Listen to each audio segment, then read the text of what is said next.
You had your chance and then you blew it. That is the most absurd statement of the year. Nice. Nice. Oh, baby. I'm in my zone, I'm feeling it.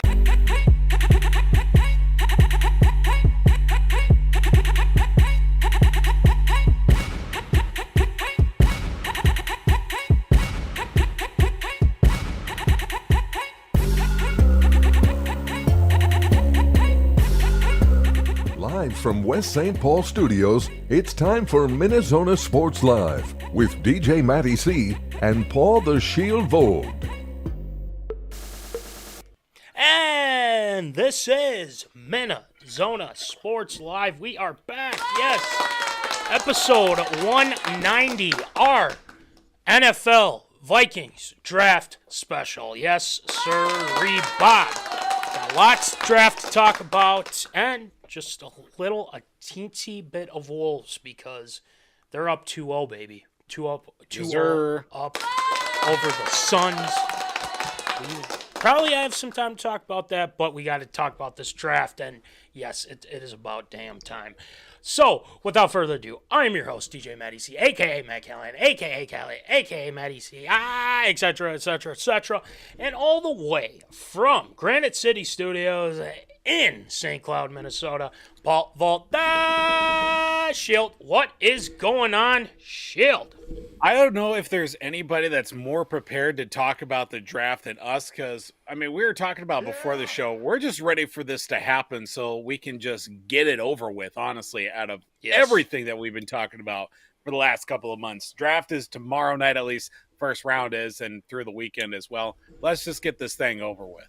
Let's get this thing over with, and let's move on to our, let's move forward. We're moving forward with who we got. So, with that being said, we would be remiss if we did not bring our Minnesota Vikings expert on this show for the special. We welcome, as always, Mikey Ryne. Mikey, welcome back. Let's get this draft going. Oh, yeah. It's about time. You know, this has been one of the most anticipated drafts I think I remember. It's the buzz around it's just it's so much. That's why we want it to end. We just want to know who we have so that we can be like, okay, cool. Now we have a game plan. Let's see where everything pans out from there. Let's see where everything pans out. I agree. So just to kind of go over what we're doing this this draft special tonight. Obviously, we have a giveaway that we talked about last week, and it's been posted on the socials medias. And you can make your prediction. Vikings, they're going to trade up, trade down, stay put. Who are they going to get?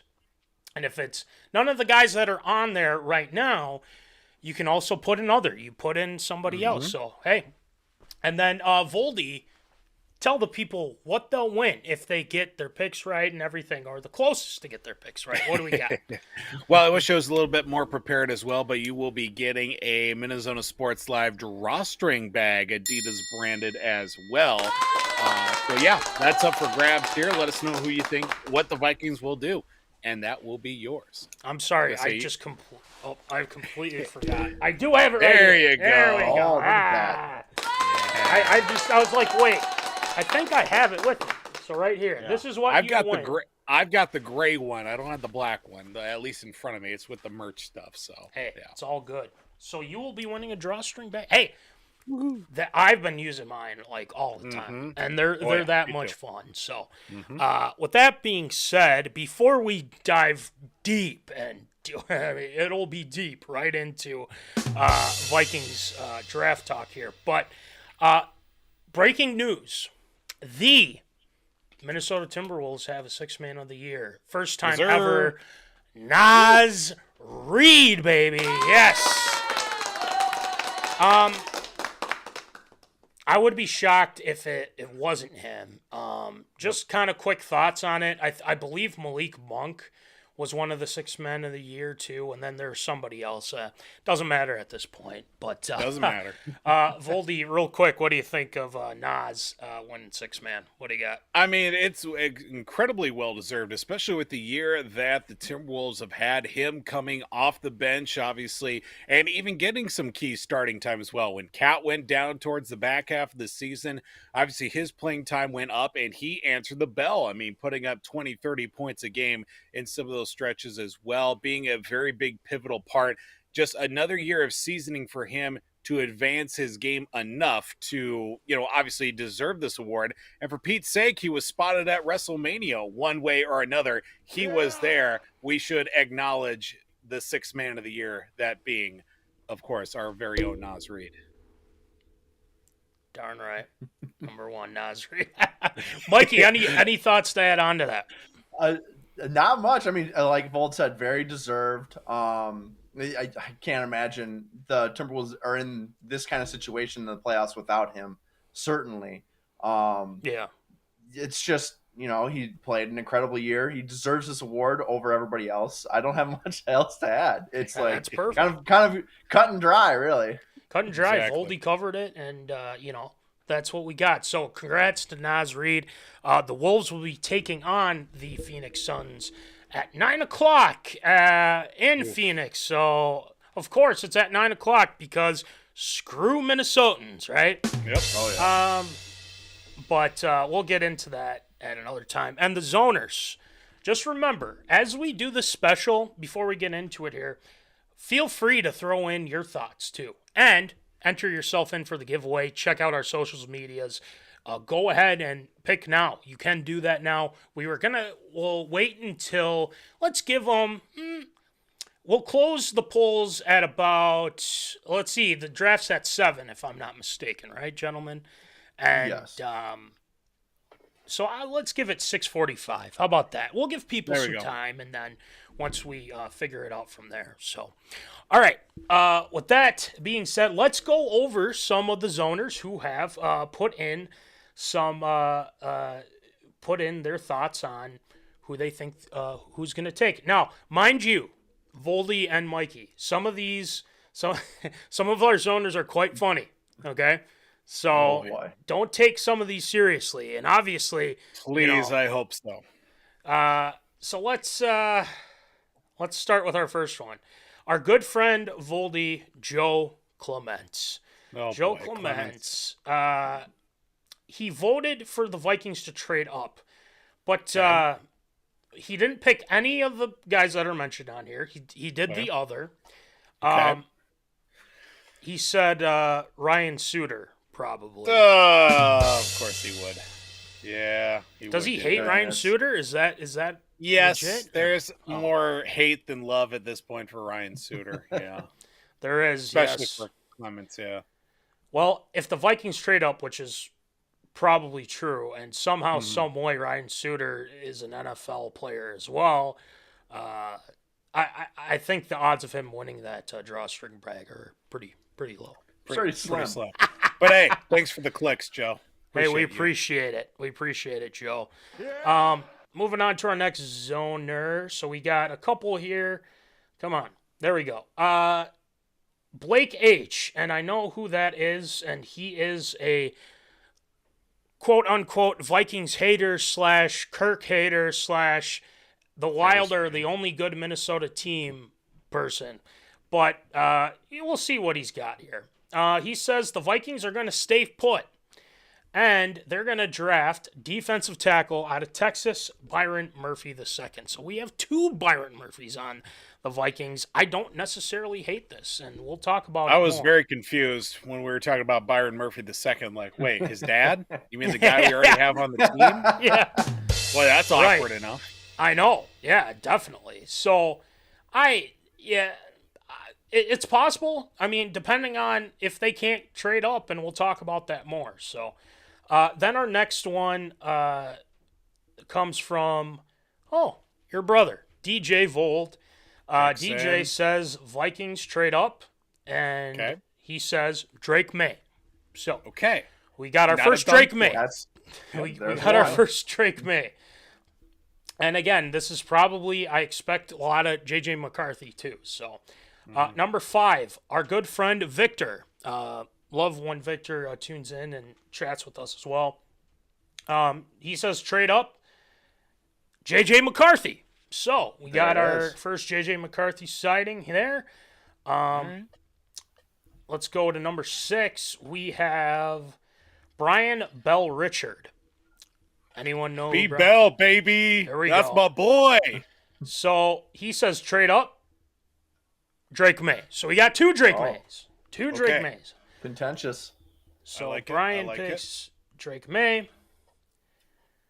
All right, our good friend Court. Or, excuse me, I'm sorry. Zach Wilson. He looks like Zach Wilson, Mikey. Sure. Okay. Yeah. All right. He says trade down, and this is coming from a Cowboys fan now. So he says trade down, and he put the other. Guess what he says? Trade for Dak Prescott and 2 firsts. What? We might as well just trade. We might as well just trade for Trey Lance. Call it a day. Yeah. I mean, if Dak Prescott is on, and I told Court when I saw this, I messaged him and I said, if that ends up happening, I'm giving you more merch than just the drawstring brag. So, I mean, if that happens, which I highly doubt, because I don't know why they would do something like that. It's just not happening. That's just how I'm putting it there.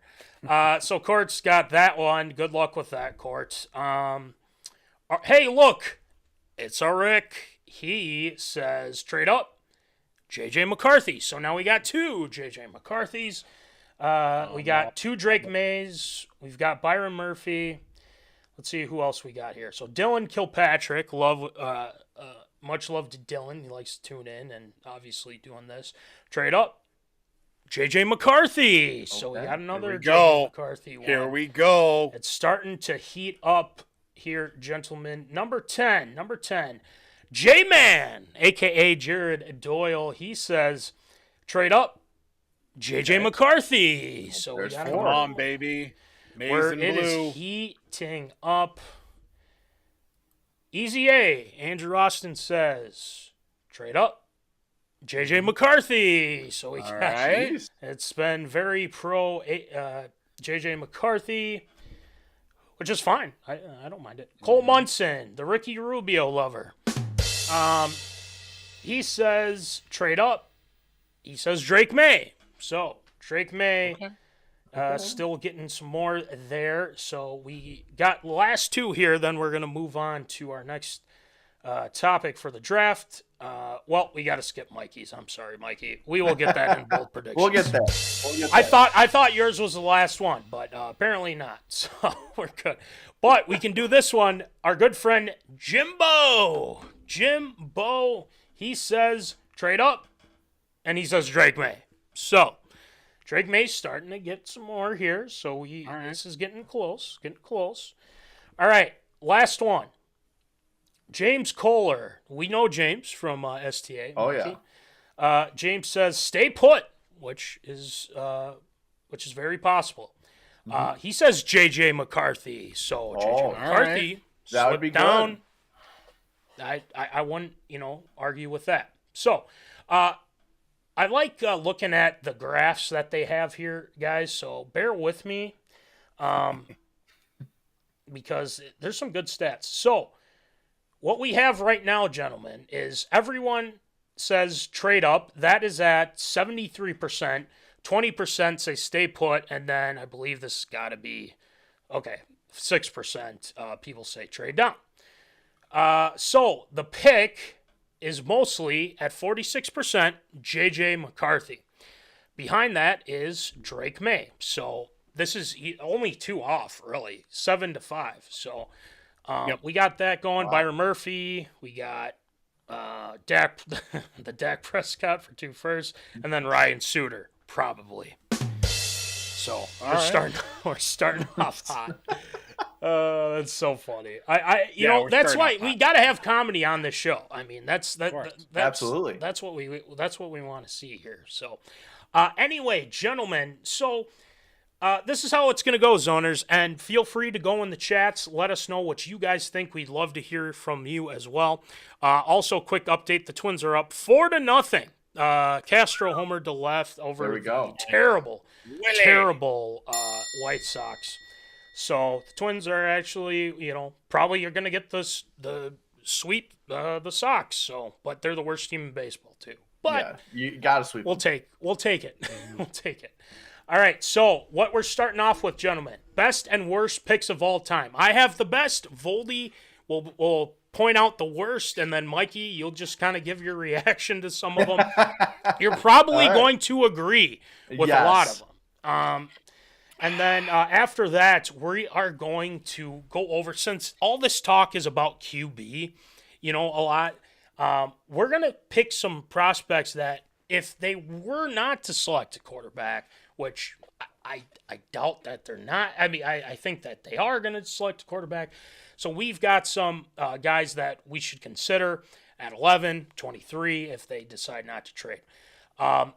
Then we're going to talk about a plan B. If things go awry with plan A of trading up either with McCarthy or drakemaye, Jaden Daniels in some aspect, even though it sounds like he's probably going to be a Commander. We'll talk about that. And then what day 3 players that you, the zoners, and us that we are looking at for the Vikings. And then to end things off, as always, bold predictions. So Mikey will give his bold prediction, Shield, and then myself. So let's start it off with the history of the Vikings drafts. And we are starting off with our best because we want to start off on a hot note here, and then we'll get to the worst. And the zoners probably already know who's worst, who's best, all that stuff. So starting off, we shall see. There will be a quiz after the show, so be ready. Take notes. There will be. So the first one that I have for the zoners as well as you guys as well, Randy Moss. I think that one is one of the best of all time. Let's not forget that there were, was it 23? Was it in the 20s? They took him, I believe, if I'm not mistaken. And the Cowboys passed on him because he actually wanted to go to Dallas, and then, the Vikings obviously picked him. But I rank this as number 1 because, he's one of the best, if not the best, wide receivers in the NFL, in NFL history. He's obviously the game changer that changed everything. And obviously that 98 season where he was phenomenal as a rookie, with his incredible athleticism, playmaking ability, the deep throws, you couldn't even triple team him or even double team him. And I mean, it's crazy. Randy Moss is definitely at the top of this list for being the best draft pick that the Vikings have so far. Now, number 2, this one's pretty easy. We all kind of are expecting this one. Adrian Peterson. Just a quick note for you guys as well. I remember this draft quite well. Mm-hmm. I was still a youngin' at the time, didn't know much and everything like that. And I wanted them to take Brady Quinn. I am so glad I was wrong on that, guys. I was dodged a bullet big time, baby. Yeah, Holy. Dodged a big time bullet. And guess who was the one that said, no, let's go with Adrian Peterson? That was Papa Callahan. So claps out to Papa Callahan for, talking me off, saying, no, we got to get the guy from Oklahoma. Well, I was like, well, he's coming off an injury. Well, he was quite good before the injury. And you never doubt AP with an injury. I mean, we all know that. So he is very deserving of number 2. I mean, one of the most dominant running backs in the league. MVP honors in 2012. And then, obviously, the season where he almost beat Eric Dickerson's record was just, I believe, 9 yards short, 2,097-yard rushing season. Very close. We're very close, but no cigar. But Adrian Peterson, number 2. Number 3, this is pretty apparent because I believe that this was a guy that really was kind of the face of the Vikings once the Vikings started up way back when. And that is one frantarkenton. He revolutionized the quarterback position with his scrambling ability. And if you watch some of those old videos and stuff of him or some of the highlights, dude was running everywhere. I mean, he was it's Mahomes-esque of how he's, scrambling and moving around and, things like that. Frantarkenton was amazing. And, that's why they were that good, obviously with Bud being the coach, and he led us to 3 Super Bowl appearances. I hate saying appearances because I wish they were Super Bowl wins, but again, we're Vikings fans. That's just how things are. So, Frantarkenton, I believe, should be on this list as well, number 3. Now, some of you are probably wondering, well, what about Jefferson? Jefferson's very close on that list. Now, let's wait a couple more years, but I will say that he probably will inch his way even closer up that list because, again, Justin Jefferson. No, the Eagles didn't want him. They goofed on that. They took Jalen Reagor. So there's that to be said there. But those are kind of my 3. Voldy and then Mikey, give me your thoughts. So go ahead, Voldy.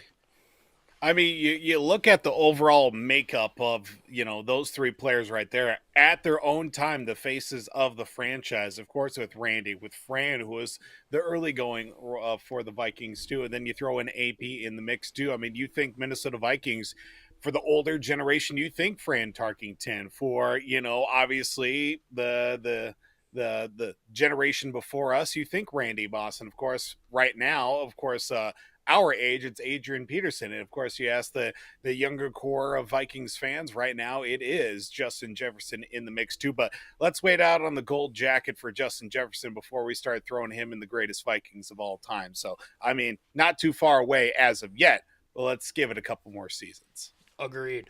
Mikey. Mm-hmm. Yeah, all fantastic picks. I mean, I don't think you can really argue with it. Like you said, JJ, you got to wait a couple more years. He's got the talent for it. You got to put the actual years in to get up to that list, right? Mm-hmm. Yeah, I have no complaints about it.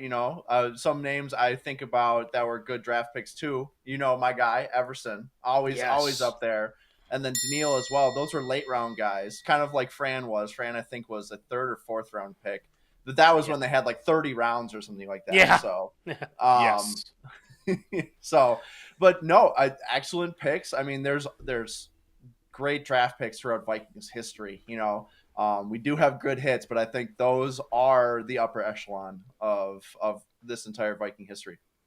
I like it. So zoners, let us know too in the chat if you want to add some names in there too with best. But it's time for worst. And Voldy, I think we all are gonna enjoy this one just because there's so many you could throw in there. But I think, and obviously I'm screen peeking here, but these are very, very worthy of the worst draft picks. So Voldy, go right ahead.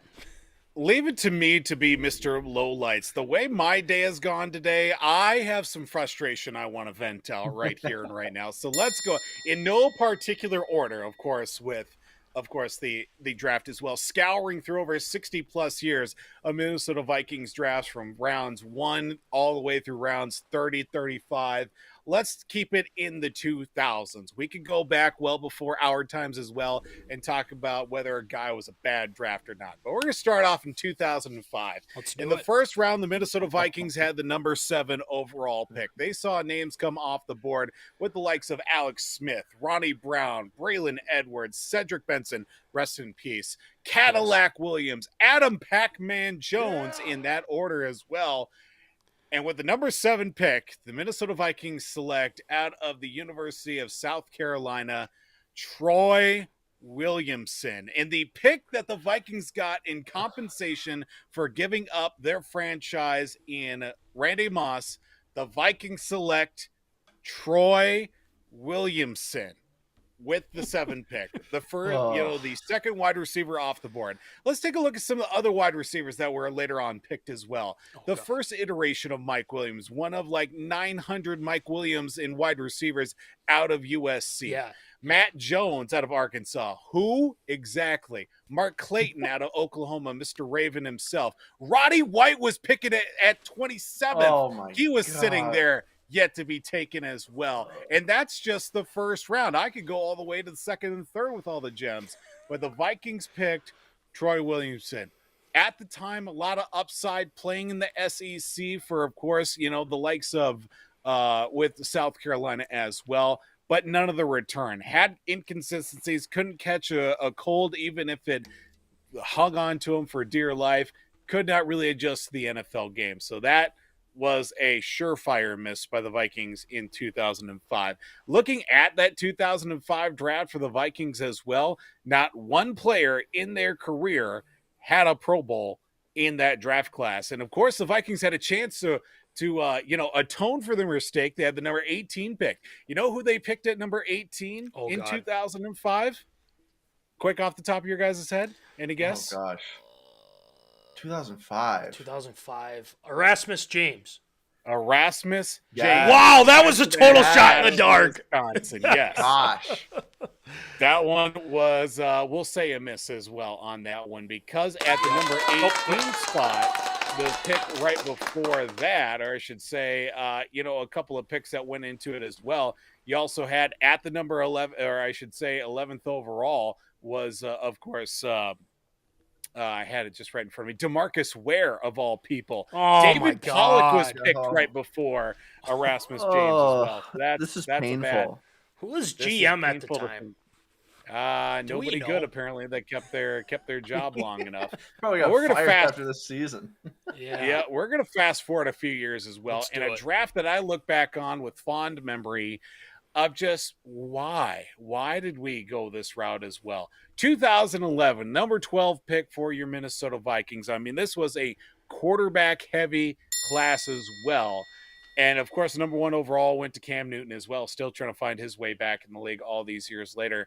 But the Vikings picked at that time, even with a few picks in front of them as well. I mean, there was a span of 5 picks that 3 quarterbacks came out the board. At the number 8, it was Jake Locker to Tennessee. Then you got Tyron Smith that went to Dallas. Then you got Blaine Gabbert that went to the number 10 Jacksonville Jaguars, Super Bowl champ, no problem as well there.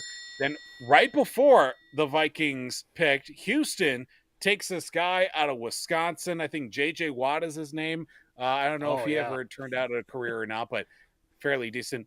The Vikings pick christianponder at the number 12 spot. I remember this pick fondly. I am on a bus on the way back from a high school baseball game. I'm on the phone with my brother. He's watching the draft at home. We are just outside Rochester, and he tells me who they pick. I announce it to everybody because they're all waiting for me to say who we picked. And just the visible and literal, ugh, what is that? That's who the Vikings picked. Not good. Not good. I mean, he did get us a few wins, but at the end of the day, could not get the wins when they mattered the most. I mean, I liken it as people are saying, the original Kirk Cousins. He can win games, just not the big game when it matters as well. You look at some of the other quarterbacks that were taken off the board later on in that. I mean, it would take us all the way until the second round, pick number 35, Andy Dalton. Right after that, Colin Kaepernick was picked as well in consecutive picks as well. But again, it's all just one big crapshoot when it comes to drafting and especially drafting quarterback. But that 2011 class, there's some studs on that class as well. Second round pick, you get Kyle Rudolph. Followed by that, you get Christian Ballard. Wish that would have worked out as well. Brandon Burton, my OG, Mistral Raymond. Yes. Oh, yeah. A dog at that time. Brandon Fusco ended up playing a few years, of course, with the Vikings too. Yeah, he wasn't too bad.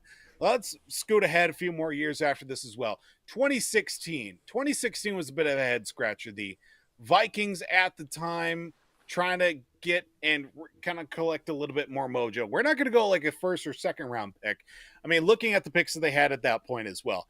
23 overall, they go ahead and get Laquan Treadwell out of Ole Miss as well. I would have put him as a terrible draft pick, but I love Laquan Treadwell, and I will die on that mountain. You give that man the ball, he is going to get you some plays out of it. Don't at me as well. Mackenzie Alexander, Willie Beavers, Kentrell Brothers. But let's jump ahead to the 6th round. Yes, we're talking a 6th round pick, but this one certainly rubbed me the very wrong way when it comes to it. All the way up until the draft, one guy was talking about, hey, this for sure can't miss player out of Germany. That's right, you're hearing that correctly, Germany. Mike Mayock was betting his career in his life that you need to go out and grab in the 6th round, Moritz Boringer. That's right, just a deep dive in there for our worst picks as we. Moritz Boringer. That's right. Mike Mayock was talking this guy up the whole way through the draft class. I remember vividly as well. He was a visible, excited guy when the Vikings announced that they were picking him with pick number 180 in the 5th round. Could not get him on the field. Obviously, a nice story being the first player being drafted in the NFL without actually even playing college football in the U.S. as well. He was drafted out of the German Football League as well. Not really a source for him to be able to get on the field consistently. Had good speed, could not adjust to or compete really with NFL defensive backs. But later on picks ended up not doing so bad. You get David Morgan in that same round as well with the 6th round. Stephen Weatherly was a linebacker. How about this? Jaron Curse was a 7th round pick. And last time I checked, he might still be in the league, I think, somewhere. Playing for Dallas, still. Yeah, I was going to say, every time I see a Dallas game, I see Jaron Curse, and I'm just like, add him, let him go. He's thriving well down in the Big D. But you look at these picks that the Vikings have had. Obviously, we went first round, and then 6th round. There's some bad ones that have been thrown in the mix as well over the years as well. You throw in, obviously, Troy Williamson. I'm going to say maybe a little bit more of a bias towards christianponder with that selection. I was not happy about that pick so many years ago. Still will not be happy about it because I know that Blaine Gabbert would have succeeded in purple as well out of Quarterback University. That's right. The University of Missouri is a quarterback factory. Look it up. Do not at me as well. Moritz Boringer was just pandering at its finest. The Vikings needed all the good PR that they could get. They went for it, and unfortunately did not last after a couple of seasons on the practice squad or Moritz Boringer. Worst picks by the Vikings right there. It's hard to argue with that list. The one thing that a zoner just texted me, actually, he says that what about Stephon Diggs for best? I think It's up there. you can make the argument, but I just don't think you beat Moss, Peterson, No. Tarkenton, not even JJ. I mean, sorry, not sorry there, but One of great the best draft late class. rounds. Yeah, late round, great draft class in 2015. Yeah, Trey that's Williams, fantastic, Eric Hendricks, Daniil Hunter, Michael Pruitt as well. I mean, I wish we would have held on to him. And then you get Stephon Diggs in the 5th round as well. That's a deep draft class the Vikings had in 2015. That was I think you said Teddy.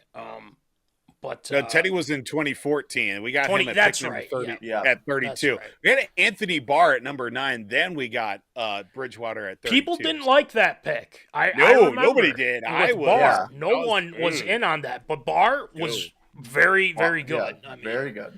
I thought he, definitely lived up to being a top pick. But the one thing, the one with Williamson, and then Mikey, I'll get yours here, but just the lack of I just didn't see any effort from the guy. I mean, you know what I mean? Like, you'd see some of these games, the dude's wide open, and he just drops it. I mean, brick hands, man. It's just awful. I mean, good Lord, you're drafted first round, the 7th pick. You're supposed to be, like, amazing. And you pull that crap. Bobby Wade. And respect to Bobby Wade, because I did actually meet him. That's one a time. name pull. He was 10 times better than what Troy Williamson was. So that's saying a lot. Bobby Wade was much better than what Troy Williamson was, because Williamson was awful. Absolutely awful. So let's ponder. Well, we all know, and this one, I'm glad you did this one because, well, Glancy's probably punching there right now. Is Glance even alive anymore? I haven't heard from him in a while. Yeah, it's been a while. It has been a while. But, again, I gave him the nickname Interceptions Over Yonder. So, with christianponder. And you mentioned that season that he had, but that was the AP MVP season. Kind of carried off the back of that. But to give Ponder a little bit of credit, was he played well in that game against Green Bay to get into the playoffs. He did play very well there. Yeah, he did all right. Then he got hurt, and then Joe Webb went in, and everything went to you-know-what. The last one, Mobo, yeah. Everyone's just hyping Mobo up, man. Like, he's like, God, I was like, okay, he's tall. Like, maybe he can do something. He couldn't do nothing, man. I'm sorry. It was just, we got peer pressured. Mike Mayock peer pressured Rick Spielman and Mike Zimmer to just take the guy. And they did. And it's like, did he even record a reception at all? I mean, do we even know that? It's just so bad. Oh, my gosh. But, Voldy, I 100% agree with this. This list. Just a couple other names, and you mentioned Laquan Treadwell. I just think that you looked at the production and everyone. I was a big fan of getting him too, but I just think I don't think the Vikings really committed themselves to really helping him. You know what I mean? And I think Zimmer somehow just didn't like him or what. I don't know. So it was a train wreck, to say the least. So, Mikey, anything to add? Yeah, that list was painful. Oh my gosh, my visceral reaction. If you go back and watch, I'm just holding my hand. I'm like, what are we doing with some of these picks? Like the Ponder pick, it's like it was such a reach because they needed a quarterback, but like you could have waited. You need to take strength of position. You did it with AP. It works out great. The Mobo, I vividly remember that. And, Mike Mayock, turns out, went to the Raiders, and guess what he did there? Not good things. It's just was just bad. Antonio. It looked like he was playing against a bunch of 9-to-5 accountants that were just running out there, you know. Pretty much. And then we could have a whole episode about Troy Williamson and how bad he was. Mm-hmm. It's just unbelievable. What did he record? Like 1 touchdown his entire career here in Minnesota? It was just terrible. not good. Waste Some of a other pick. names. Yeah. Oh gosh. Some other names I think of as not so much of a bust, but kind of like a lackluster player was like Tyrell Johnson. Do you remember the safety in Yes. what was it, 09, 08, somewhere 09. where we drafted? Yep. He had like he had a good rookie season because we had such a great team with Favre, and then he just fell off the face of the planet. Literally. Quite literally, yes. But no, great list. I have no complaints. What a name pull with the Mobo stuff. It, like, literally took me back to 2016 right there. That's the first thing I thought of when I saw that I was going to do the lowlights. Got to throw my guy Mobo in there. And we remember George Stewart. He used to be the wide receivers coach for the Vikings and whatnot. They had him mic'd up, and it was just so funny how he said it, too. He's like, hey, go get it, Mobo. Mobo, go get it. So, Nice. but the one thing I want to add to the Ponder thing real quick, this is one of Spielman's worst picks. And let's not forget that they do that quarterback IQ test or something like that, and Ponder passed it with flying colors. So the Vikings think, oh man, he'll know his stuff and he's going to be really good and whatnot. But when he gets on the field, it's a completely different story. Yeah. You can't just say, well, he's really smart. He knows the plays, and he can make the throws. When he got on the field, he was pretty bad. And that's why you had to bring in Castle. You had to bring in Teddy from just how bad it was. Yeah. So, with that being said, there's a lot we can go through with that. But let's fast forward, gentlemen and zoners, and feel free to throw in some of guys that we didn't even mention with the worst and best. So let us know in the chat too. Let's move on to our next one. Our next one is the deal with the we talk about the quarterbacks a lot and everything like that. But let's just say, okay, if the Vikings get into a situation where they got to take somebody, best player available or something like that. So the Vikings so I'll start with me. We'll go to Mikey, then we'll go to Voldy. So my guy, I think that they should consider, and I'm just going to assume that they're going to sit at 11 there, right? So I say you haven't had a really good defensive tackle for a while. And Harrison Phillips, granted, did really great this past year. I thought he really improved, especially after, the year with Ed Donatel. But we won't talk about that. So there is a guy out there from Texas, Byron Murphy II, which Blake obviously picked in his to the draft giveaway. I like this guy. The dude's a monster. And I feel like the Vikings need that pass rush. You lose Daniil. You lose DJ Wanham as well. So you're losing guys that, obviously you're going to focus with Grenard, Van Ginkel, and everything like that. But why not add another edge guy? Or why not add another, defensive lineman that can get there? And this is Byron Murphy. He's a disruptive force on the interior, obviously. His strength, the guy's like 300 and like 50, 60 pounds or whatever. He's a force to be reckoned with. But the one thing that I really like about him is he's quick. He's very quick. And I feel like he can, cause disruptions in the run game and the passing game, get to the quarterback. He had 5 sacks last year, and that was his career high while he was at Texas. So this is something that the Vikings, I feel like our run defense has always been kind of leaky, It hasn't been great for a while now, even though there was much improvement.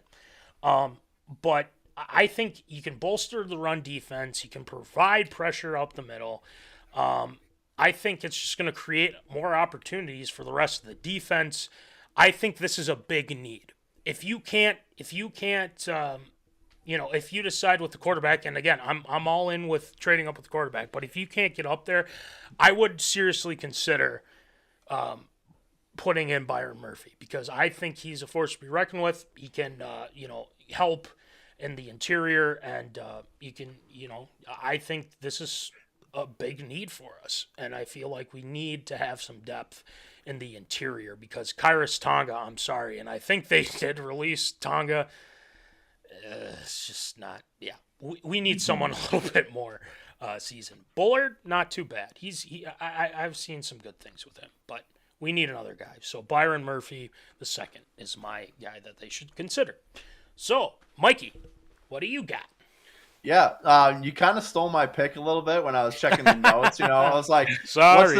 What's the next big need that we need? Interior D line. So I stayed on the D line / like edge rusher, but kind of went a little different. I think Jaredverse, if Byron Murphy is gone, or I think there's another D tackle out there that's highly regarded.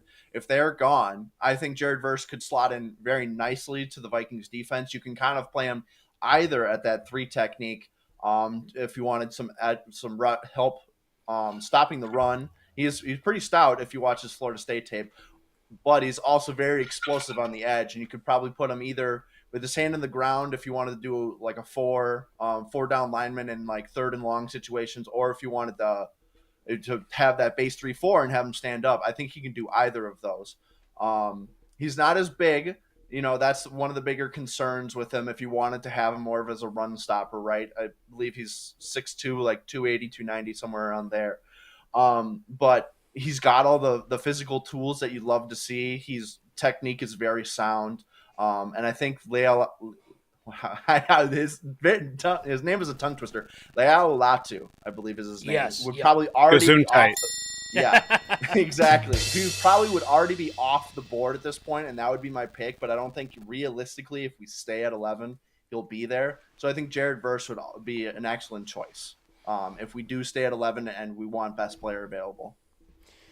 I think he's got a lot of strength. I think you mentioned that too. I mean, the strength that he's got. That was my second guy that I was considering too. But if they took him, I'd totally be fine with that. So, all right, Voldy. What do you got? Well, my guy is a little bit of a reach, but I feel like if we stay at number 23, the pick that we've got for the Vikings, I think it's going to be one of those you may have to dig deep into the bag a little bit. I know it's only the first round, but this guy here, of course, I'm talking about choprobinson from Penn State as well. He's an edge rusher guy. They're projecting him obviously late first, early second, but I think the Vikings need a little bit more of a explosive play off the line, because we talked about, of course, we mentioned it. Of course, we're talking about defensive line here with the non-quarterback needs, because that's the second biggest thing the Vikings need is defensive line help as well, especially with the amount of guys that have gone in free agency or have just left too. Like I said, a little bit more of a reach as well, but with the explosiveness is seen come out of him with Penn State in that program recently. Could be quite reminiscent, of course, with a little bit of a reach the Vikings did a few years ago with a guy by the name of Danielle Hunter, but he got his big deal down in Houston as well. It could be a crucial part in helping bolster that defensive line that, like I said, needs some added pieces as well. So definitely keep my eyes out and see where choprobinson's going to end up from Penn State. I've heard nothing but good things with Chop Robinson, and when he was born, or his nickname in his younger years, his nickname was Pork Chop at the time. But then obviously sounds like a guy you want playing the D line for sure. Yeah, damn right. So yeah, I like all of ours, and zoners, feel free to throw in yours and this is non QB, so or just tell us we're completely wrong and a bunch of idiots. You know what? Yeah, that's true too. Lions fans, Chiefs fans have no problem telling us there. Yeah. And Terry, what happened to Terry? Do we know? I don't know. He probably died. Let's be honest. Oh, there's that. But I know those Lions fans and Chiefs fans are just waiting to tear us a new one. So oh yeah, let's get the show canceled. Come on. No, I don't want to cancel. No.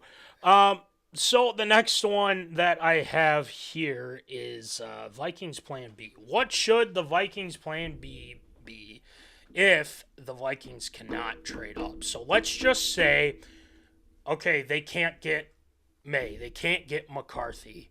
What are you going to do at that spot? Are you going to, stay back, trade back, get some more picks, get a day 2 pick in there possibly?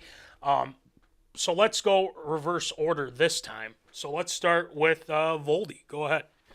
Well, this is probably going to be an unpopular opinion, but I feel with the first, I've seen a lot of projections. The top 13 picks, 6 quarterbacks maybe, might be taken in those first 13 picks as well. Sitting at number 11 is kind of one of those uneasy spots. Do you want to move up, maybe sacrifice a pick or two, or do you want to stay pat and, play for what's ever best available as well? I think the Vikings are going to hold out at number 11. With that being said, we're going to really see what really dives out at pick number 23. Obviously, you want to get your quarterback at 11, then get the best available defensive, help at 23. I know that McCarthy and obviously drakemaye are going to be the two hot, the two big ones. Daniels as well. They're a top 3 for sure. That might be taken, whether it be Washington, whether it be New England. Who knows? Maybe New England wants to move down to number 11 and swap the Vikings at 3. I've seen weirder things, and I'll have weird mixed emotions about all of it from my standpoint. I think with McCarthy, that's the surefire. I want him on my team right here, right now. Maybe a little bit of preview with bold statement coming up. But with Penix is not too terrible of a choice. I like it. It's a little bit of a sexy pick, if you will. We already know he looks good in purple. Let's see if it happens at the pro level. But I feel like with those guys there, that's kind of what you're looking at. It'd be nice to see maybe drakemaye maybe make his way down. That's probably a detriment to his body of work. But I feel like you have to look at what's going to be going on with the line. Of course, with pick number 23, whether it be offensive line, defensive line as well. But I feel like the Vikings are going to hold off and stay at pick number 11. We'll see what happens. Mikey, what do you got? Yeah, I kind of have the same as Voldy, except a little bit flip-flop. I say stay at 23 because we'll see how the quarterbacks flip out, or not flip out, how they pan out, right? Yeah. Yeah, exactly.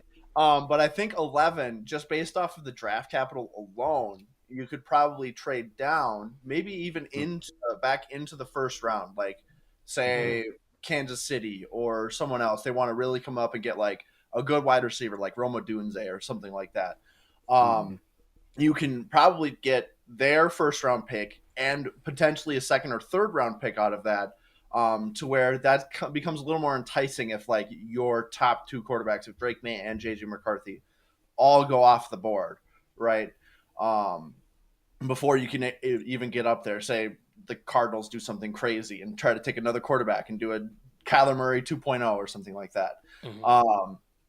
But I think I think that would be my play of doing it, because at 23 you still have a shot of getting a quarterback, and I think I'm much more comfortable taking a kind of a more of a shot, more of a risk at 23 to take a quarterback than I would be at 11. Whereas 11, I was like, I kind of want more of a surefire player that's like, hey, this will work out. He'll be a very good starter, if not a superstar, out of this pick 11. And 23 would be like, we can do whatever, we could get a very good player, or, it might not pan out as well as we'd like. But we still have Sam Darnold there as a layover until we figure out the quarterback situation. Yeah, I know. Not the greatest. Let's get Case Keenum back in the building. But it's something. It's something. But we do have other holes to fill on this team. Yes. And I think getting the draft capital for it to fill out the defensive front, to maybe help out interior offensive line, anything like that to try to get something going, I think would be a excellent plan. So I agree with both of you on your thoughts with that. So what I'm kind of thinking, and it's kind of similar to what you guys have too.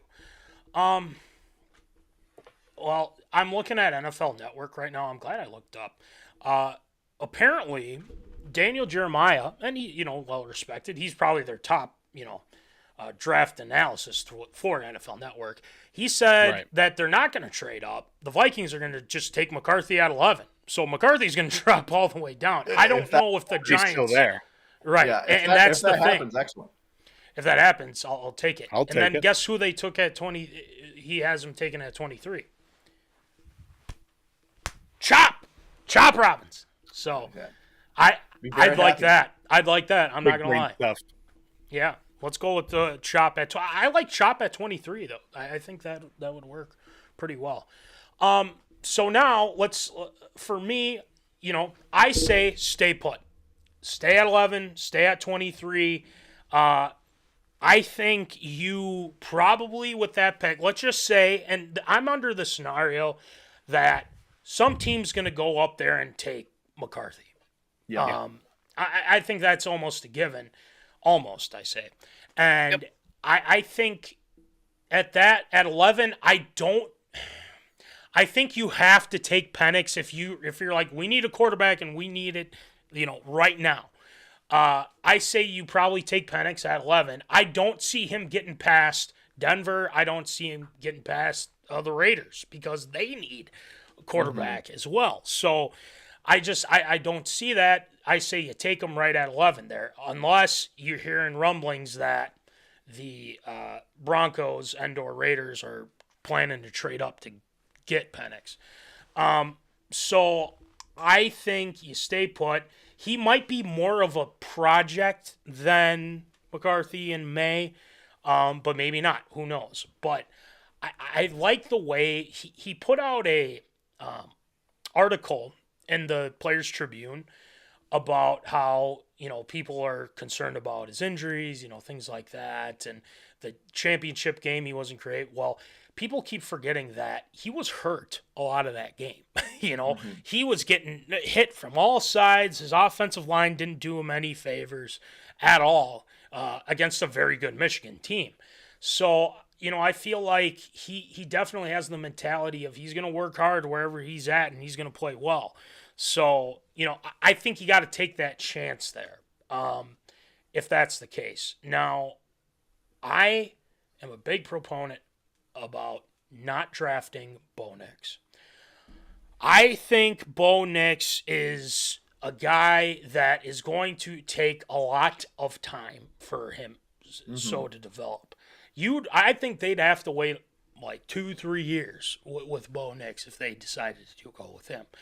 I just don't. I don't like the fact that people are hyping him up. People are saying he should be a second rounder, but all these teams, quarterback needy teams, need to take him. And I don't think the Vikings should go up and do that, especially when you don't, go to his pro day. I mean, you probably have some research on him, but avoid him at all costs. And it's maybe not. Maybe he's going to be really good and everything. Maybe I'm wrong, but the fan base, I'm telling you right now, there will be a lot of angry people at US Bank Stadium at that draft party. Oh, yeah. I mean, there's going to be, food thrown, beer, everything. It's just going to be an absolute crap show. And I don't think the Vikings want to do that at that point.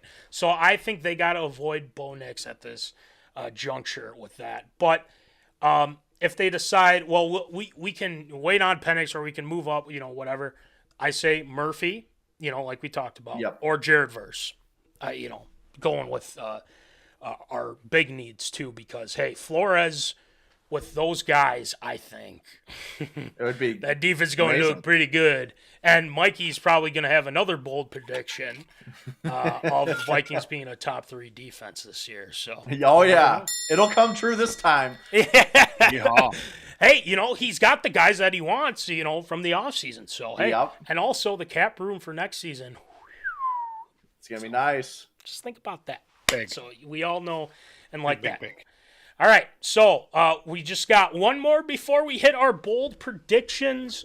Guys, we did some research on it'd be easy to do day 2, but we don't have any picks, so for second or third round. So we looked up some day 3 players that I think the Vikings could consider and could make an impact too. So let's do it this way. Let's go Mikey, and then Shield, and then myself. So Mikey, go right ahead. Yeah.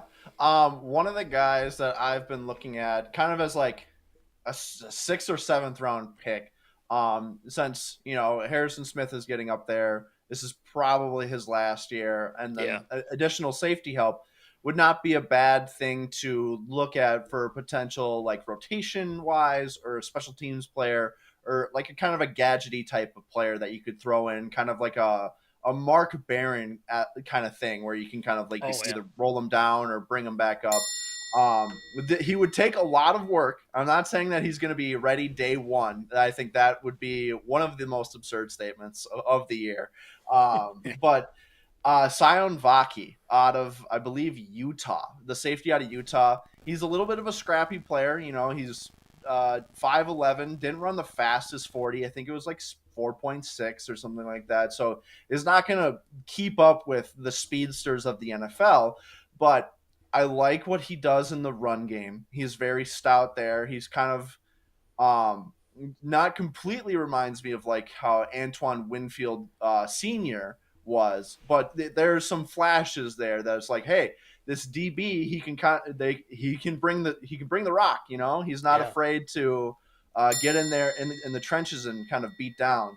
I think he does need a lot of work, especially with anticipation, along with knowing where to be at the right times. And I think Harrison Smith is an excellent tutor for that. I think he can impart a lot of knowledge there to where once Harrison Smith does leave, Vaki could potentially come in, either fill in that role until we do find a good safety. We also have Lewis Seen back there too, right?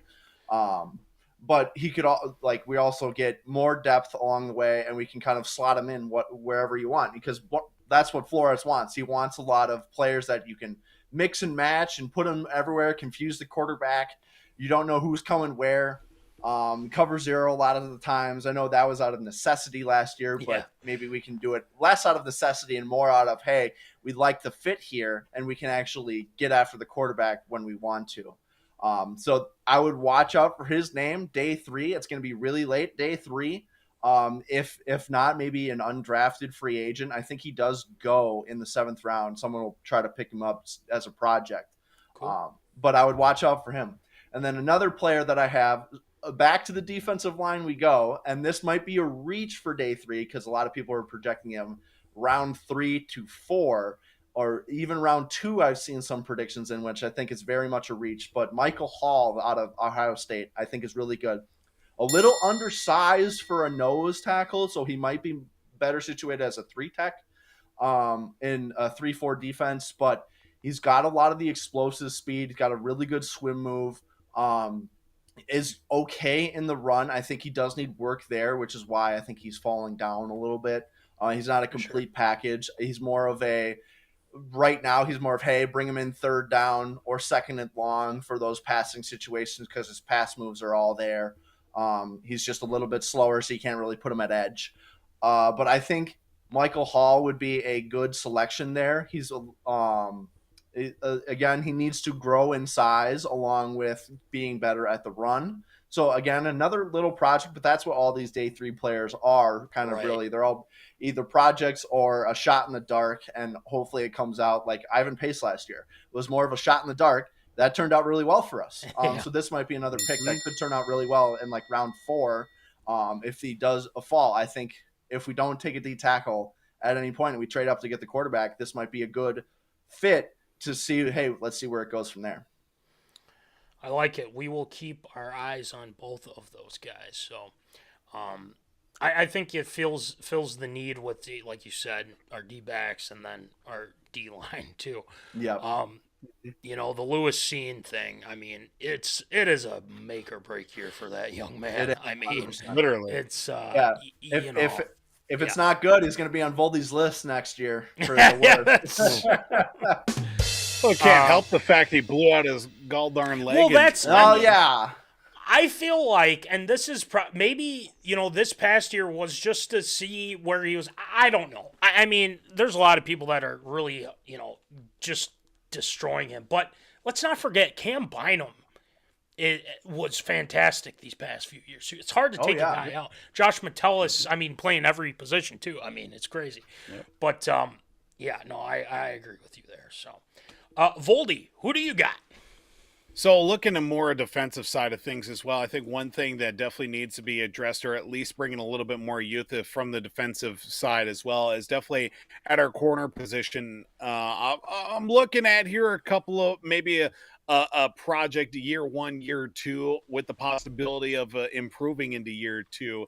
I'm looking at a guy here starting off with Jarrianjones, a guy that definitely has picked up some interest coming out of Florida State. I went with a couple of ACC competitors as well. One thing that really brought him in is definitely going to be a nickel back as well, coming into it as a very competitive player.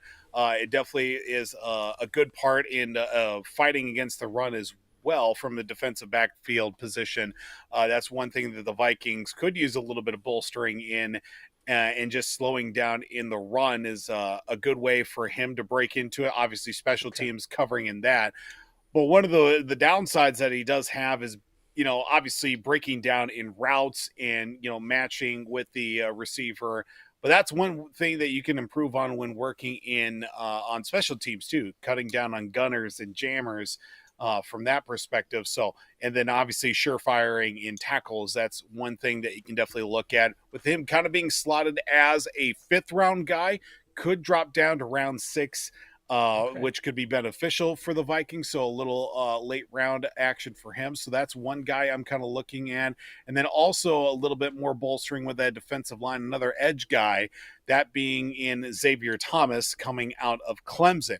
Guy that has been, a great blocker and also has an ability to, really separate himself from the tackles and be able to get to the quarterback at that same time.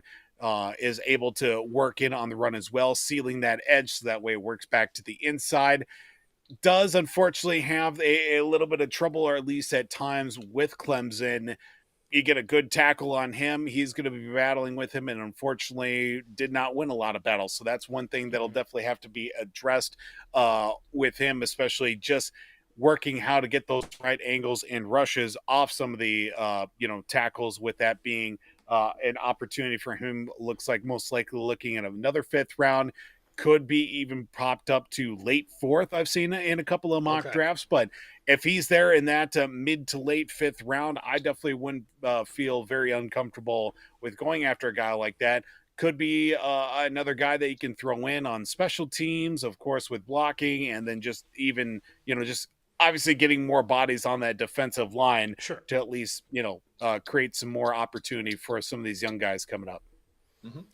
I like it. And especially, I feel like every year we're just like, corners a need. You can never have enough corners. You know what I mean? Nope. It's just like, it's crazy. But at the same time, too, you need it. And obviously the edge rushers that you mentioned from Clemson, you can never have enough pass rushers. There's so many that you can use and utilize, and I think Flores would love having him there too. So I'm glad you guys brought the edge up, because this kind of depends on how things go in round 1 and whatnot. But there's a guy that I was really eyeing, and I feel like this edge rusher is somebody that we should really consider looking up and getting. This guy, his name is Mohamedkamara, and he went to Colorado State. I believe I saw him play against Colorado in that shootout that they had. I think it was the second game of the season with Dion and whatnot. This dude was all over the field. Absolutely all over the field. He looked the part of a really good pass rusher. Let's hit you with some of the stats from this past year. He was the Mountain West Conference Defensive Player of the Year, first team All-MWC, led the team with 17 tackles for loss. And then, he was just tied for third in the FBS with 13 sacks. 13 sacks senior year. That's good. Team captain and everything like that. And he actually has a brother. His name's Amara. He plays on the D-line at Temple. So just kind of a fun fact. So he played all his years at Colorado State. His draft projection, gentlemen, is round 3. Now, hear me out, okay? If let's just say the Vikings, trade up, they're aggressive, they get McCarthy or May, whatever. I think if it gets down to it, in that round 3, because the Vikings have had success on getting guys in round 3, Daniil Hunter. Oh, yeah. Everson was 4th round, right, Mikey? I believe so, yes. Yeah, Everson was 4th round. So this could be potentially a guy that could be, a starter too. He's got a lot. There's a lot of cool. I'll just read off a couple strengths here that he has that I think are intriguing. He sets up the inside rush move with hard upfield push off the snap, and that's something you want, the quickness. And John Randall had that. Daniil, Everson Griffin. Remember, he'd get offsides, because he'd jump off too early. But he was quick, man. He was very quick off. He was fast. He was on punt. Yeah, that's right. That's right. For like the first 4 years, he was on punt coverage. Yeah, he was a gunner. I'm like, oh my God, what is this 290 guy running down the field? I remember, and this is real quick.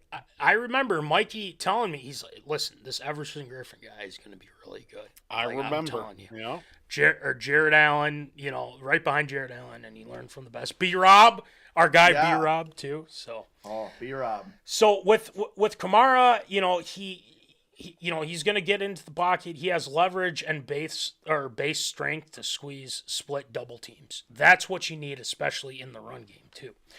So some of the weaknesses, and obviously I feel like this can be fixed too. Can be too reliant on his power in the rush, in his rush approach. So, that could take a lot of, give him a lot of fatigue, wearing down. But again, he's probably going to be rotated in too, to start off and whatnot. So we'll see. He's inconsistent working back under when reaching pocket depth. Charging play style will lead to missed tackles. So it's a lot of like ifs, right? Yeah. A lot of ifs, but the projection that he has is quite good. So if the Vikings were wanting to trade up, if he falls in the 4th round, I think it's a no-brainer. You go up and get him. I like him a lot. I think he's quick. He's a guy that's definitely in need too. I mean, you had with Van Ginkel, Grenard, hell, this is looking pretty good with our pass rushers. So keep an eye on him. And then my last name that I have here, and quite familiar, I might add too. Guys, our good friend the Kerf Doctor, he said it numerous times. A line. We need a line, right? So we got the 2 tackles, right? Bradbury, I think eventually the Vikings will probably look for another center, just saying. Reisner, we have no idea if he's coming back at all. You signed Blake Brandel to a contract where it sounds like he's going to be the starter, apparently, at one of the guard positions. And then you have Ed Ingram, who I will say had a better year than he did previous. But I still am a little off on him a little bit. So there is a guy that went to South Dakota State, and his name is MasonMccormick. His hometown is from Sioux Falls, so Voldy, that's pretty close to where we went to school in Marshall. So this guy is somebody I think we need to really consider. He at the combine he had a 5.08 at the 40-yard dash. That's pretty good for a lineman. It's quick. That's quick for a lineman. That is quick for a lineman, and so He really got his start, I feel like, in 2020, but they didn't play football in the fall due to COVID and everything like that. He was a team captain in 2021. He was first team Associated Press FCS All-American, first team All-Missouri Valley Football Conference, and he won the Adam Timmerman Award as co-offensive most valuable player. He started all his games, 15 games in that season, and then he was national champion as a left guard and still team captain. And then he did the same thing the next year. So started all 15 games, and then he's a team captain. So his draft projections round 5. So I think this is a very doable thing for the Vikings to get a guy who played in the FCS, and we've seen a lot of linemen who play in the FCS and do really well in the NFL. So that's why I'm very strong on this. Let's throw in what he did. And the NFL scouting combine, he was awesome. He's got very good durability, which, the Vikings seem to lack on the offensive line sometimes. Kind of need that. We kind of need that. He can secure blocks. He creates momentum and bangs into opponents on short pulls. That's another good thing. Good upper body strength to redirect rusher on his edge. So pretty good there. So a couple weaknesses that I think are very easy to fix too. His feet are a little mechanical. Lower body is a little too stiff. I'm not too concerned about that. Get him to a stretch coach. Yeah. Yeah, there you go. You would know. Yeah. And then he says, and then this other one, rigid upper half creates limited mirroring success against active rushers. Then this one says, poor athleticism reacting to defender against slants off the snap. Okay. I think that's all correctable, in my opinion. All that's very correctable. I think that's just technique stuff. I looked at his film. This was one of the guys that you stole from me again. Man, I keep stealing your guys. I'm sorry. I know. I'm like, this guy's here. Great. No, I think this is an excellent pick. That's why I feel like the Vikings can address that problem. You don't have to pick a huge, big prospect in that first round or anything like that. You can get it in the 5th round. You go get this guy close by. Maybe you have him fight for that left guard spot with Brandel, and if he's got it, man, I say you slot him in there. And he's a big fella now. I think he's somebody that they really, if he's putting on a show at the combine, gentlemen, at the combine, that's very good. He's 6'4", 309 pounds. That's something we need on that offensive line. So be on the lookout for Kamara and MasonMccormick. Hopefully the Vikings look into that, but, they've got their own plan. So we got that going for us. Okay, gentlemen. We already did the draft predictions with the zoners. It's time for our bold predictions. So I ask you this, gentlemen. Who would like to go first? Oh, boy. Let I go first because I've been stewing on mine for the last, let's see, for the last hour and 15 minutes. Didn't really know where I was going to go, but as we talk further and further, those last minute projections come in all the way up until Commissioner Goodell hits the podium and say that the Chicago Bears are on the clock. Doesn't really matter up until this point. So my bold prediction, the top 3 picks still a little bit up in the air. We already know pick number 1 most likely going to be Caleb Williams at number 1 going to Chicago. Pick number 2 is a very controversial choice as well. Washington. A lot of teams and a lot of decisions yet to be made with that number 2 spot. I'm just going to throw out Jaden Daniels going to Washington at pick number 2. Now, that is to happen as well. That opens up a whole myriad of situations, one that I'm going to throw out right now. Now, the New England Patriots are a team that needs a quarterback. So do the Minnesota Vikings. Jaden Daniels is a guy that the Patriots do want at that number 3 spot following Washington. But if Washington takes Jaden Daniels at number 2, well, that throws the Patriots completely all out of whack. So I will say this. The Patriots have been one to talk about that they aren't going to trade. They are hearing of potential situations. They're waiting to see what's going to happen with Jaden Daniels. I will say that the Patriots will trade the number 3 pick to the Minnesota Vikings at number 11. I feel like the Patriots will feel more comfortable moving down to that number 11 spot, looking at potentiality with obviously a Michael Penix or even JJ McCarthy if he falls down that far as well. But if that is to happen, the Vikings picking at number 3 in that situation, they will go with that number 3 spot, and they will select drakemaye at that number 3 spot. That is my bold prediction. I've been on the JJ McCarthy train since Michigan upsetting Alabama in the Rose Bowl to get to the national championship. But for some reason, drakemaye has that juice over JJ McCarthy. But my bold prediction, the Vikings will get the number 3 spot from New England, and they will get drakemaye, and I will be thrown all through sorts of emotional loops with the Patriots and the Vikings interacting and doing business together. And the most Bill Belichick move possible to move out of a prime position to change the franchise without even Bill Belichick even being in the draft room for the Patriots. That's my bold prediction. Wow.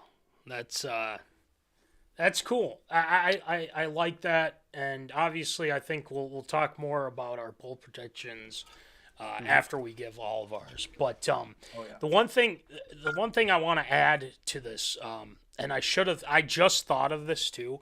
Before you make your bold prediction, I want us to do something. Do something like this.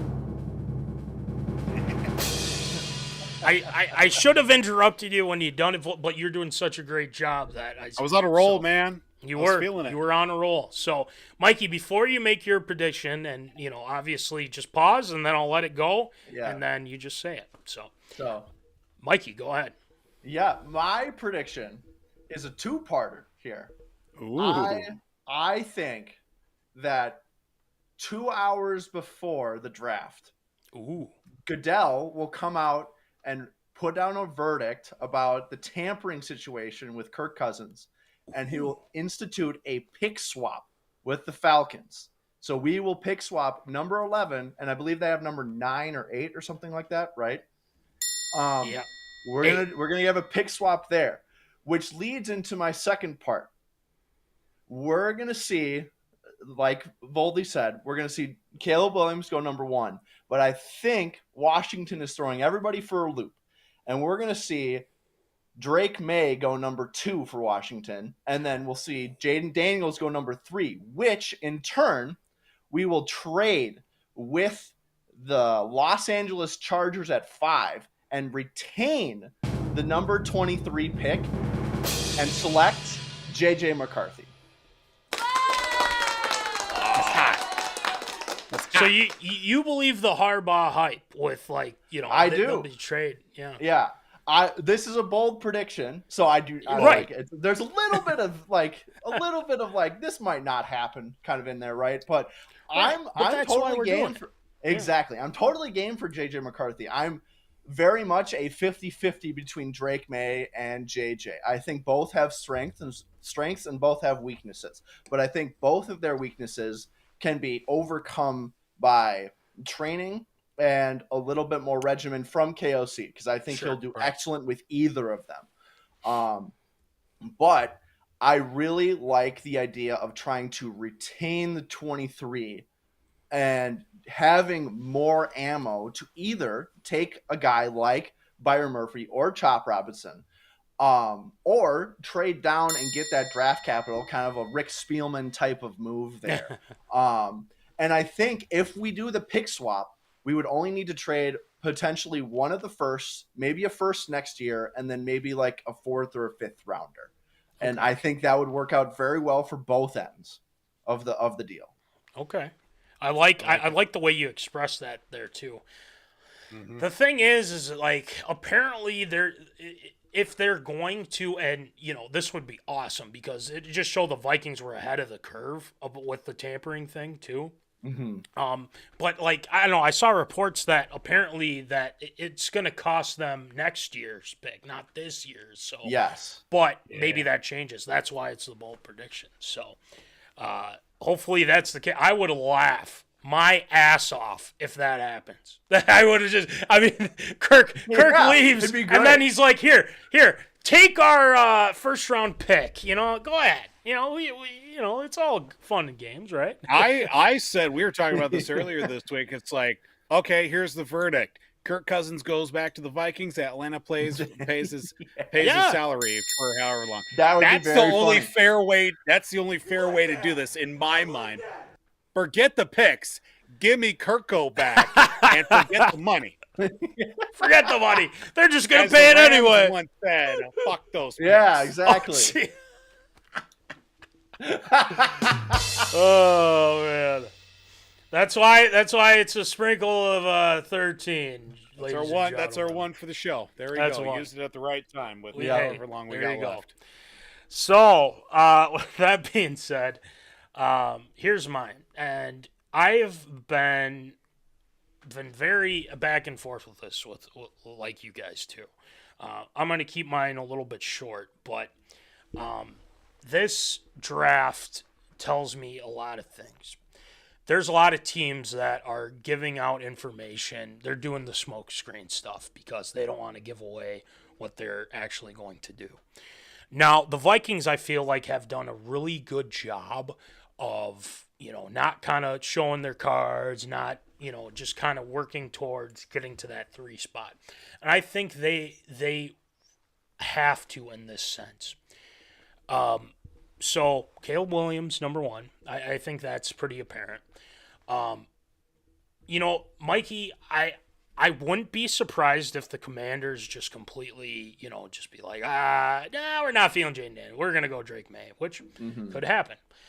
But I feel like if you are the Commanders, you guys haven't had a good quarterback or like a, franchise quarterback for a long time since, I don't know, Kirko Chains. So it's been a long time. And with Jaden Daniels, I feel like this makes more sense for them just to take him. And I think they're just trying to throw everybody off base with their pick. So I think they're going to take Daniels. But a lot of people have been talking about the Patriots. The Patriots,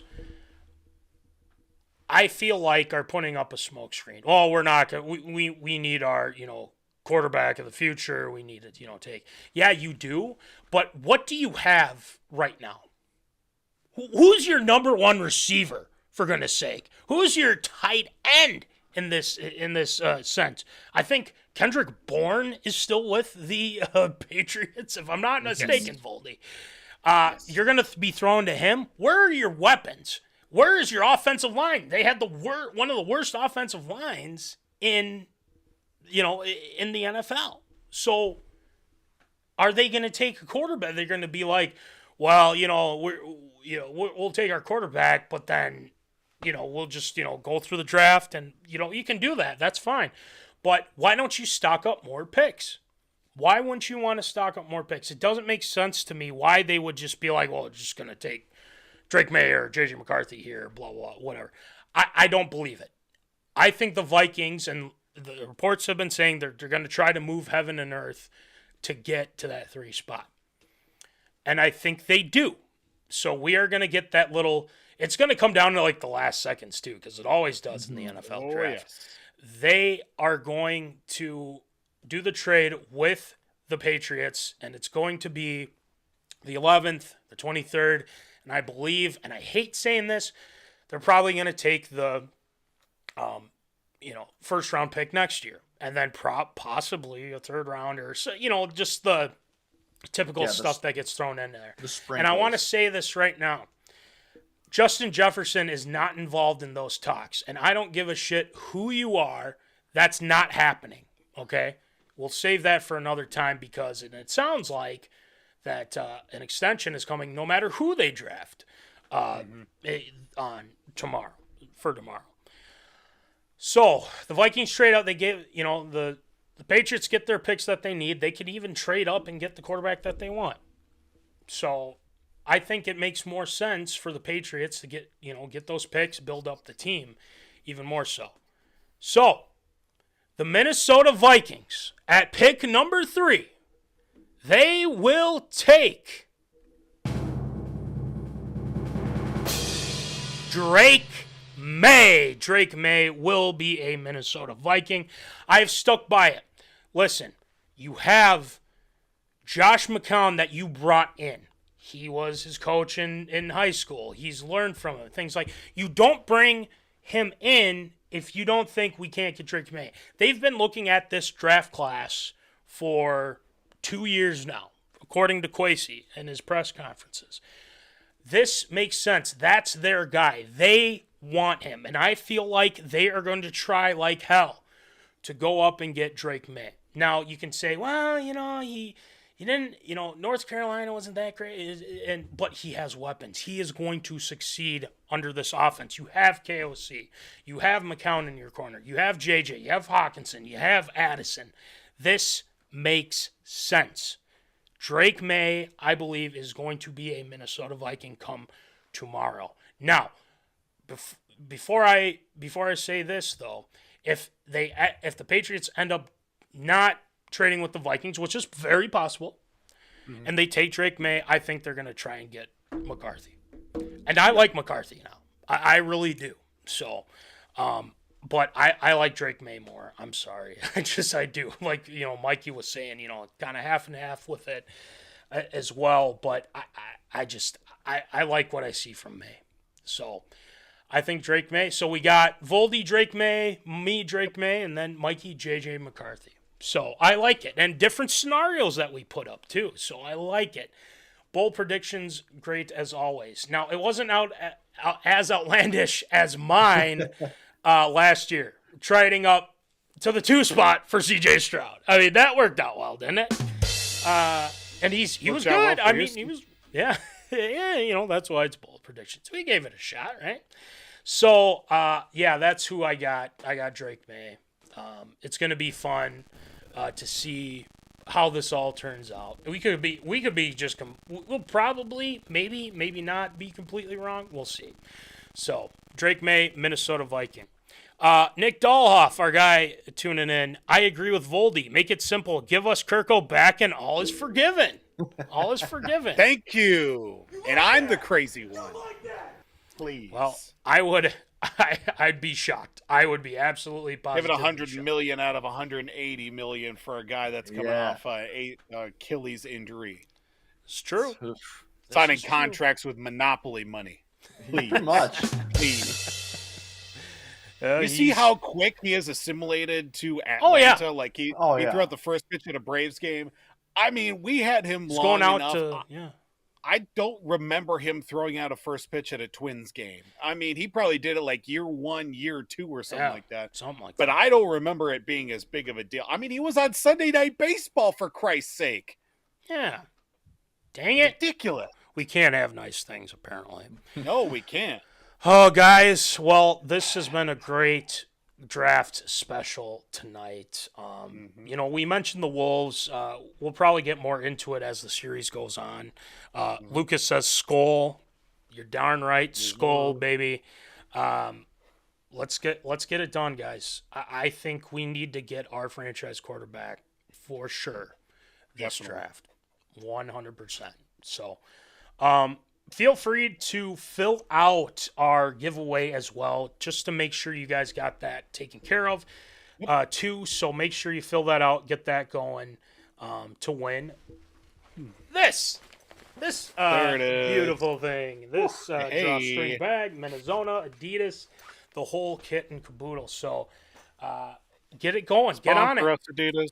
Fill it out. Google Docs, you know what to do. So. Get that rolling as well. So, great conversation, but we have one more segment to go. With Shield shout-outs. Voldy, you got a couple for this week. So, yes. I say we get it going with some Shield shout-outs. Shield shout-outs.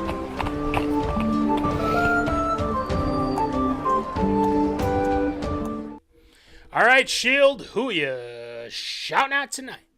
Well, we do have to give a congratulations. We talked about it at the top of the show as well. Nazreid on him being named the NBA's 6th Man of the Year, coming out, of course, with a career year that he did as well. So congrats to Nazreid as we acknowledge our Nazreid as the sixth man of the year as well.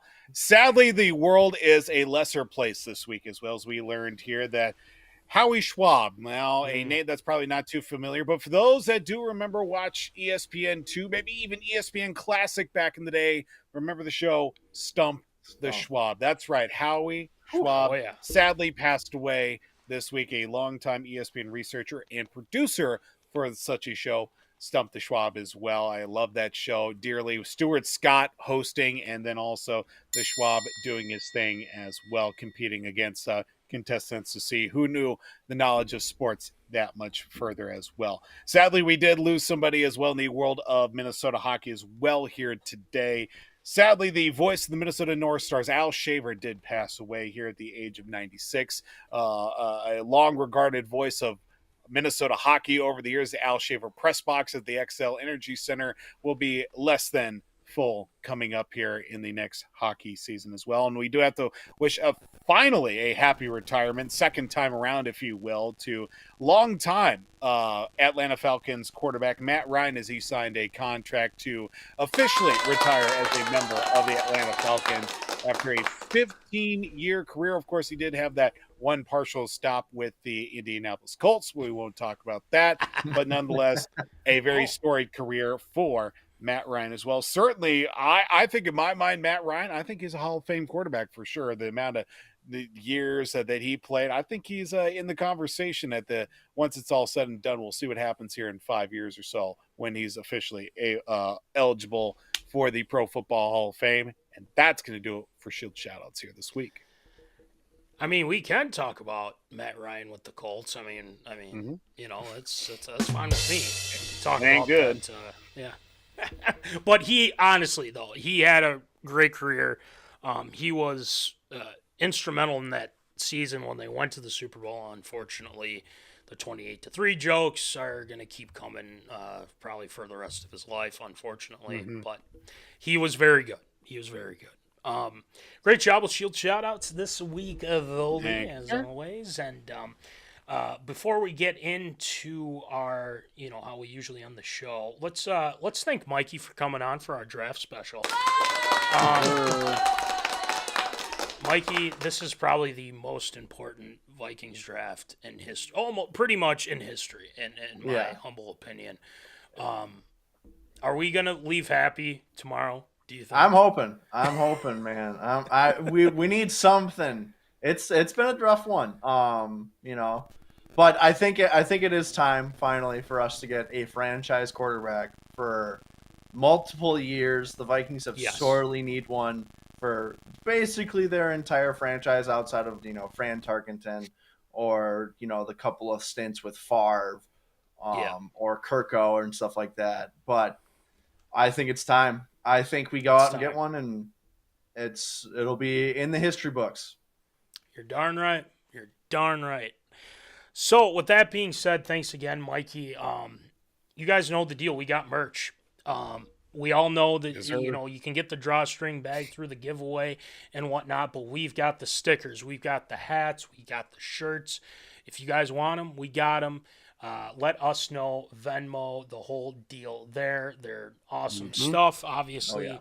And our winter stuff is pretty much, we'll hold on till next year, obviously. So we still have some available. If you want it right away, hey, we can work out a deal. So thank you to W2 Performance, Will Rotel at www.w2performance.com, National Fleet Graphic, Crown Rental, Tyler Knutson, and the victorious P.O.D. is back with a new episode. Make sure you check our guys out, Tyler Hermann, Jack Vickers, and then make sure you check out TLS Performance, Troy Stoudemire Jr., Popcorn Bucket List, Nick Dahlhoff, Ryne, Myhrberg, Omni Entertainment. They've got episodes coming out weekly, so make sure you check them out. So, with that being said, gentlemen, skol, Vikes.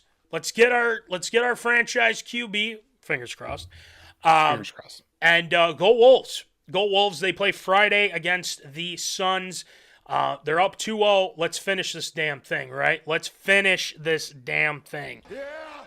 With the Wolves. So we'll be back next week, and you'll be hearing from us. We'll probably give some reactions to the pick tomorrow, and so on and so forth. Make those picks for the giveaway. It's going to be fun. So, with that being said, as always, remember, keep in the zone. Holla. Thank you for watching MinneZona Sports Live. Join us Wednesdays at 7 p.m. for live show broadcast. And as Voldy likes to say, follow us on all the socials medias.